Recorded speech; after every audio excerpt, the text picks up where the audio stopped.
Mein Name ist Klaus Meyer, ich bin Vorstandsvorsitzender der Arbeitsgemeinschaft Notfallmedizin Fürth, eine Einrichtung, die sich vor allem mit beruflicher Bildung im Rettungswesen und mit Projektmanagement beschäftigt.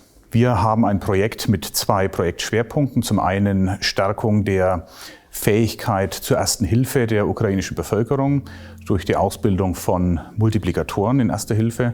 Und wir installieren in Kiew ein Verlegungsrettungsdienstsystem, das vor allem dazu da ist, Patienten aus den frontnahen Kliniken in die rückwärtigen Kliniken zu transportieren und setzen da den Schwerpunkt auf kritische Patienten, das heißt, die intensivmedizinische Betreuung brauchen, und auch auf kindliche Patienten bis hin zum Säuglingsalter.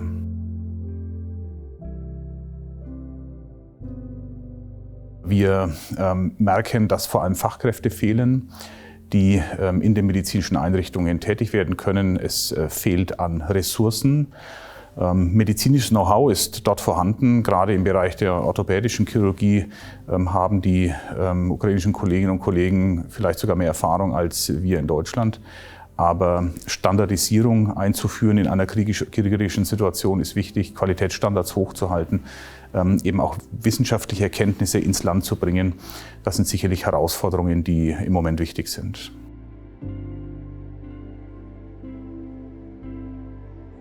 Die Ukrainer haben ein sehr hohes Niveau in medizinischen Fragestellungen, aber sie haben natürlich unter der ständigen, auch mentalen Last des Krieges für vieles einfach im Moment keinen Kopf. Und wir können aus der Komfortzone eines friedlichen Landes dieses Wissen bereitstellen, wir können Ressourcen bereitstellen und können dadurch vor allem auch mental unterstützen und auch zeigen, dass die Ukrainer nicht alleine sind.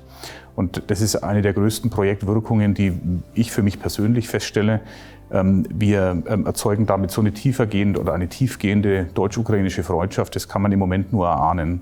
Wenn ich eine Parallele ziehe zur deutsch-französischen Freundschaft, die aus einem Krieg heraus entsteht ja die ukrainisch-deutsche Freundschaft durch Hilfestellung und durch Unterstützung. Und das wird sicherlich in den nächsten Jahren und Jahrzehnten seine Wirkung noch entfalten.